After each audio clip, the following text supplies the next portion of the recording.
Yo everyone, and welcome back to my channel. So today I'm going to be doing my February 2023 beauty and skincare favorites, and I'm so excited to share these things with you this month because I've got quite a lot of lipsticks I've noticed and no eyeshadows. No reason other than I have been using so many different eyeshadows, but there was not one in particular that was my favorite. But I'm going to share some things with you guys. Some things are old, some things are new, but let's get into it. First off is something new, which is the Kat Von D Good Apple Serum Foundation. My shade is in medium 39. When I did my review of this, I showed 36, or was it 34? A little bit too light for me. I loved the foundation so much that I really wanted to get a shade that did match me. So when I was in Texas in February and I was in Sephora, I picked up this one. So I have actually been using both, if that makes sense. Full coverage, non-transferable, natural matte finish, waterproof, sweat proof, humidity proof. It's absolutely excellent, and I love the coverage that it gives on the face. Full coverage, buildable, but still very natural, obviously depending on how much you apply. This foundation, again, I've been loving. This one always comes to the rescue, especially for those of you that travel. Now, I do a fair bit of traveling, and like I already said, in February I was in Texas, and there were occasions when I was out of the house or traveling for significant periods of time, and I needed a foundation that was going to hold up. So lo and behold, the Estee Lauder Double Wear Stay in Place Makeup Foundation. My shade is in 3W1.5 Fawn, and I absolutely love it. It does not budge, you guys. So the flight from London to Dallas Fort Worth is 10 hours. That's just the flight. That's not accounting for the traveling in between on both sides, and the fact that even when I landed I had to go straight to a Mendy. So I had my foundation on, I would say, for over 30 hours. Amazing, you guys. It barely budged at all, and it was cold as well when I left and cold when I landed in Dallas too, so I was rubbing my nose a lot. Did not budge. Absolutely love this. Medium to full buildable coverage, naturally matte finish, and transfer proof, which is exactly what you need when you are traveling or out and about or busy for long periods of time. Other thing that saved my life over February, and especially again when I was traveling, was the Urban Decay All Nighter Setting Spray. Definitely hands down my favorite setting spray. Once I've done my makeup, my foundation, everything, a nice light spritz over the face, leave it to set. My foundation, my concealer, my powder, everything on my face gets locked in and does not budge. The Huda Beauty Easy Bake Loose Baking and Setting Powder. This is in the shade Blondie, you guys, but my shade is actually Banana Bread. I bought this by accident. I wasn't paying attention when I picked it up, and I picked up the wrong shade. This isn't so bad for me in the summer. In the winter, I really need Banana Bread.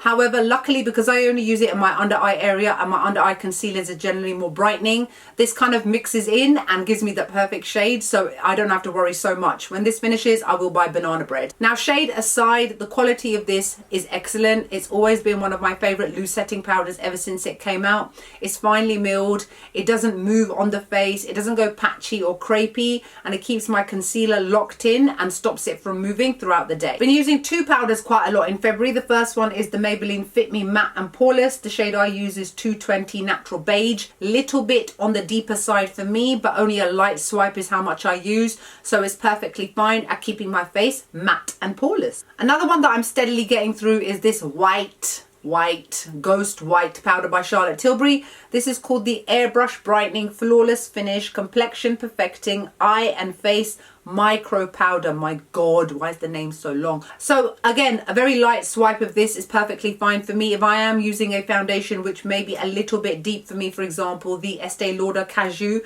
is a little bit on the deep side for me, but I'm not going to change it because we are going to get into the warmer months and then it will be perfectly fine for me. So this counterbalances any kind of product that is on my face that may be a little bit deep. Being South Asian means that my skin color changes like 5 times in a year. I can't go out and buy a new foundation every single time. So in that respect, having sometimes a powder that is a little bit darker for me or a little bit lighter for me works out well. This keeps everything locked in place, keeps it smooth and looking airbrushed, and the quality itself is excellent. Don't be surprised to see these again. These are the Too Faced Born This Way Ethereal Light Concealers, and I've got two shades, which is in Biscotti and Butter Croissant.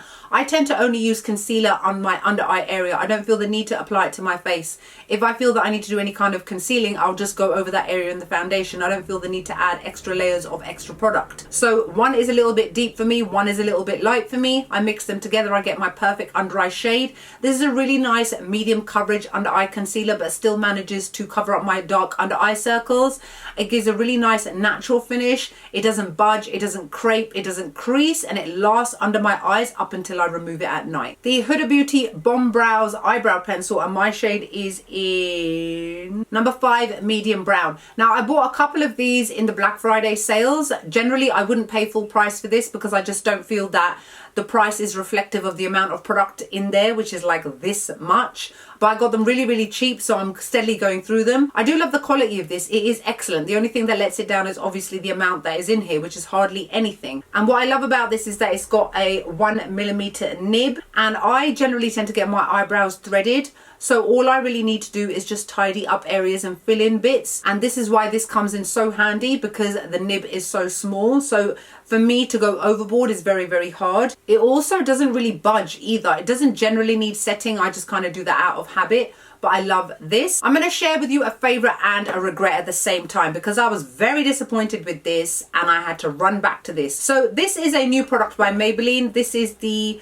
Maybelline Tattoo Liner. My shade is in Jet Black. So this came out recently. I really wanted to replace my Anastasia Beverly Hills liquid liner because I've been using it for years now, and you guys know that I generally don't tend to use anything else. So when this came out, I was like, oh, it looks exactly the same. Same kind of felt tip nib, same black color, same supposed wear.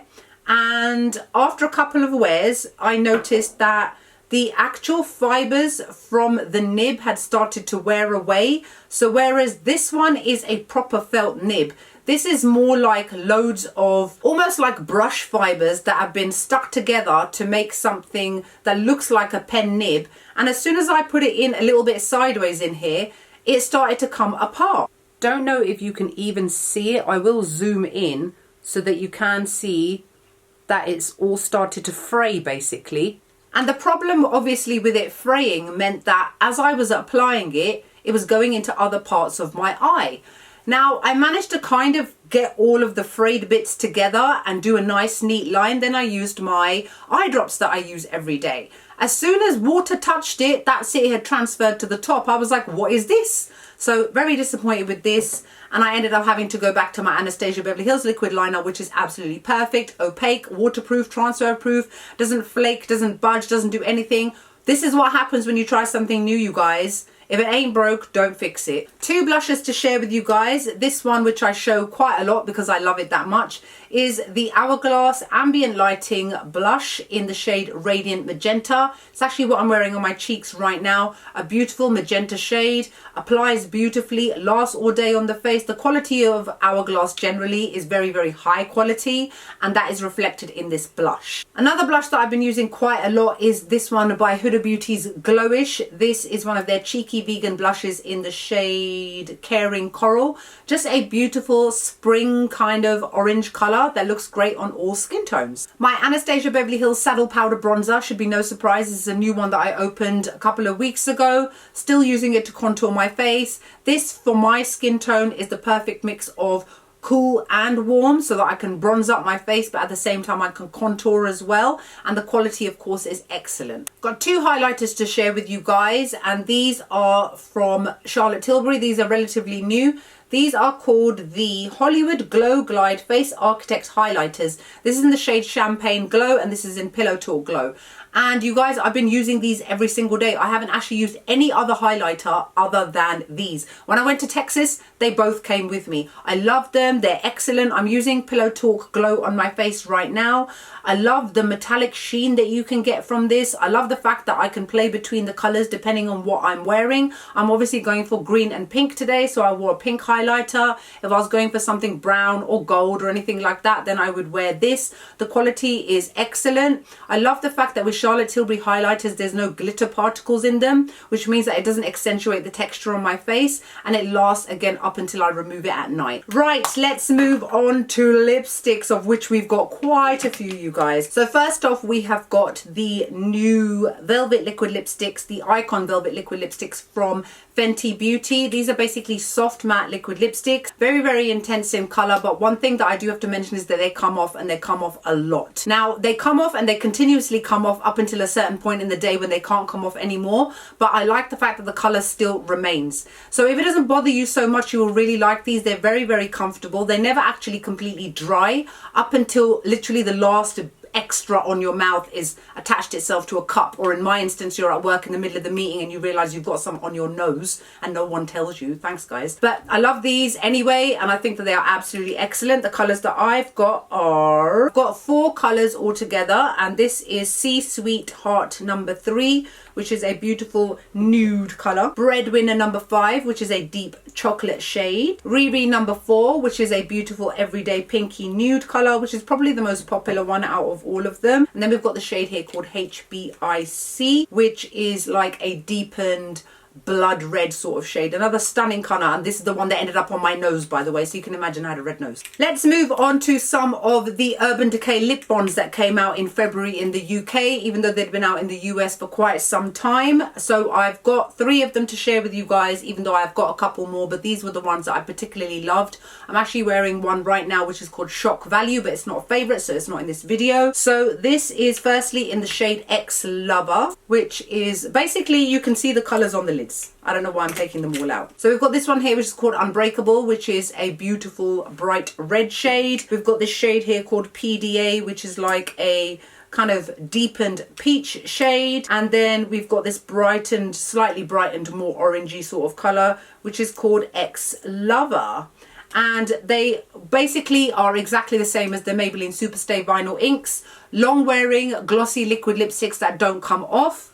And they're very, very comfortable, and the quality is excellent. The only difference between these and the Maybelline ones is that they have different colors in their ranges. So the same colors that you get with Urban Decay, you can't get with Maybelline. Bear in mind, they're both owned by L'Oreal, so there could be a reason why the formula is so similar, because I double checked. Talking of Maybelline Superstay Vinyl Inks, woo, we've got loads here. This one, Koi, oh my god, this one has saved me so many times over the past month. I've been wearing a lot of like baby pinks and lilac kind of shades, so I've been wearing this one quite a lot. Absolutely love it. I think it's nearly finished.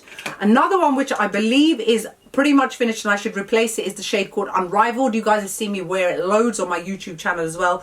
Beautiful everyday kind of brown girl magenta color. Now moving on to the nude range, which recently came out in the UK. I've got some that are favorites, other ones not so much, but that doesn't mean I don't like them. It's just that I didn't wear them that much in February. So first off, we've got the shade which is called Golden, which is a beautiful peach shade, great for my skin tone and lighter. If you're deeper than me, it may look a little bit washed out on your skin, so bear that in mind. We've got the shade here called Peppy, which is a great everyday nude shade. We've got the shade Awestruck, which is like a mauvey sort of color. Again, when I wear a lot of lilac or purple colors and I don't want purple lips, I will wear this. Got the shade Punchy, which is like a deepened kind of nudie color. Again, great for all skin tones. And then we've got this shade here called Extra, which is like a deep terracotta shade. Great, great color. So that's it for all of the makeup. Let's now go on to the skincare. So I've got 2 cleansers to share with you guys today. The Revectin Clean Green Papaya Pore Cleansing Foam, and I've got the Payon Kangul Low pH Pore Deep Cleansing Foam. The similarities between them two is that they are very rich foaming cleansers, and that's what I generally psychologically tend to go for. In my mind, the more foam, the more cleansing is happening, even though I know it's not true. I love the fact that neither of them strip the skin. They cleanse the skin very, very nicely. They're great to use as the second part of your 2-step skincare routine. So I love these, and the reason why this one is small is because this is what I actually took to Texas with me. So I used it twice a day and it was excellent. Couple of little ampule type serums I've got today. The first one, again, I think I've shared this with you before,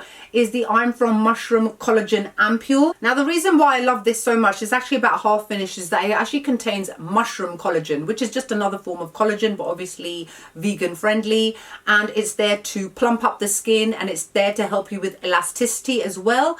And I'm very much at that age now where I'm worried about aging, so I try to use as many anti-aging preventative measures as possible. I like to think that I'm doing quite well for now, but you never know, I may wake up one day and be like, whoa. So that's the reason why I use all of these products, and I love this. It really sinks into the skin beautifully. I tend to use this at night because it's quite rich in texture. When I wake up in the morning, my skin is lovely and bouncy as a result of using this. In the morning, after using my toner, I tend to use both of these at the same time. First one is this one. This one is by Beauty of Joseon. This is the Revive Serum Ginseng and Snail Mucin. It contains large amounts of ginseng and snail mucin. Now, snail mucin is known as a reparative ingredient. So if you've got any cracked skin, damaged skin, any skin that needs any kind of nourishment, you will love using this. The reason why I use both of these in the morning as well is because they sink into the skin so fast. I'm about halfway finished with this. This is like my second or third bottle of this. Excellent quality product, you guys. You will really like this. And then we've got this product here, which I have used a decent amount of, I'd say, since I got it. This is the Revitalizing Skin Essentials Activating Treatment Lotion. It contains 7 types of hyaluronic acid, so obviously something that is great for moisturizing, nourishing and hydrating the skin. And it sinks into the skin so fast, which makes it perfect for those of you out there like myself that are getting ready for work in a hurry and don't have time to wait for things to sink into the skin. I've got 2 toners to share with you guys. This one is the Tiam Vita B5 toner, and this is the I'm From Rice toner. This one is a very, very popular toner, and I've got through quite a lot of this. And this one, you can see I've also finished more than half of this. Both excellent toners. This one I use in the morning, this one I use at night, because this one is definitely more nourishing, more moisturizing, and leaves a slight film over the skin, which I prefer not to have during the day. This one nourishes the skin, hydrates the skin, but also sinks into the skin super fast. I have a shower, moisturize my body, wash my face, then I use this. By the time I come out of the bathroom, it's already sunk into the skin. It works that quickly. This one here actually contains panthenol, biotin, collagen, glycerin, sodium hyaluronate, a variety of different ingredients which are known for hydrating and nourishing the skin. You guys, like I said, look, I'm 40 years old. I'm very aware of the fact that I have to be concerned about aging. So using things such as this is very, very important for me. And back to the rice toner, the reason why this is so popular is just because of how nourishing it is for the face. It actually contains 77.78% of rice extracts. This is great for brightening the skin, for anti-wrinkle benefits as well. Obviously I need that. And it also contains niacinamide, which is great for pore care. Next up, I've got 2 moisturizers for you guys. The first one is the iUnique Beta Glucan Daily Moisture Cream. Beta glucan is actually more hydrating for the skin than hyaluronic acid. I'm not sure how many of you knew that, but I still use this in the morning. I use this in the morning as well. I just realized I don't have any creams that I use at night. I think I forgot to bring some. The I'm From one, the rice one I'm using right now. Never mind. Anyway, so I love the fact that when I apply this to my face, it sinks in so fast and my skin literally feels like velvet. Literally, you guys, look at how much I've nearly finished of it. I absolutely love this. This is for brightening, for wrinkle care, for anti-aging, but keeping your skin smooth and supple at the same time. This is a relatively new cream. I think it came out towards the end of last year. This is the Beauty of Joseon Red Bean Water Gel. What I like about this is that it sinks into the skin like this. It's a water gel. I prefer products that have got a more gel type texture, especially first thing in the morning, because of the fact that I don't have time to faff about and wait for them to sink in before I apply my sunscreen. If you apply heavy moisturizers underneath your sunscreen, that's how you find that it pills up. So I like to use products such as this that are very refreshing, nourishing, yet moisturizing at the same time. The one and only sunscreen that I've literally been using throughout the month of February is this one here, which is the VT Cica Essence Sun SPF 50 PA Quadruple Plus. The reason why I've been using this so much, and I can actually see I've finished about that much, is that it's very matte on the face. So after applying all of these products, yes, they do sink in fast. You still have to be careful that you don't apply a very heavy sunscreen on top or a very oily or greasy one. And I love that about this. And it also contains Cica, which means that it soothes and calms down the skin at the same time. And also the fact that it's 100 ml means that it will last me a really long time. 2 very random products to share with you guys. This one needs an honorary mention. I use this every single night and have done for literally years. I don't show it all the time on here because I use it so much that I'm just like, have I shared it before? Probably. But I just felt the need to share this, especially for the month of February, because of the fact that I didn't really get that much sleep when I was in Texas. I actually had bags under my eyes and I was like, who's that? That's not Charlene, right? So this saved my life yet again. This is from The Ordinary. This is the Caffeine Solution 5%. So they say that it's to reduce the appearance of eye contour pigmentation and of puffiness. I have not found that this has ever reduced any of my dark circles under the eyes, but it has definitely helped with puffiness. Now, the reason why it does that is because it does contain caffeine, which is a known diuretic, which helps with any kind of water retention that you've got under your eyes. Bear in mind, the bags that I had were not as a result of water retention, they were as a result of lack of sleep. But as soon as I came back to the UK, continuously used it, those bags slowly disappeared. I will always use this, and I think it's absolutely amazing. After I've used my toner at night, I apply this under the eyes and dab it under before I go in with my other essences and moisturizers. Then I apply eye cream once this is dried. When I wake up in the morning, no bags. The last product I'm going to shove down your throats, because I do every other month, is the Dear Claire's Midnight Blue Calming Cream. You guys need to have this in your collection. Despite the fact that I share all of these skincare ingredients on a regular basis, this is the one that I insist that you buy. This has helped me and so many people I know on so many different occasions. So it's called a Midnight Blue Calming Cream because it is for intense soothing care. A gentle azulene rich cream that provides help to rapidly calm and soothe sensitivity. After sun care, calm and soothe. So this has helped with blisters, mosquito bites, burns, irritations, rashes. You've shaved your face with a razor, you got razor burn, use this, the redness will be gone the next day. When I was in Texas, my aunt burnt her arm a little bit, it went red. I applied this to her arm. Within half an hour, the redness had gone. My cousin had some skin irritation towards something she used on her face. I gave her this, next morning, gone. You need this in your collection. I will constantly insist that you buy this because you will not regret it. Even if it's not something you use every day, because we don't always have irritations, there will be that one instance where you need something to calm your burnt skin down or your irritated skin down. You'll have this and then you'll be like, see, Charlene did say. If anything, you should have this as part of your medicine cabinet, because in my mind, it's that kind of product. It's not a moisturizer. You're not meant to use it instead of a moisturizer. It's literally a cream known to soothe and calm your skin, and it does work. So that's it for my February 2023 beauty and skincare favorites. Hope you guys enjoyed the video. Like, comment, make sure you subscribe to my channel, and I'll see you all soon. Bye.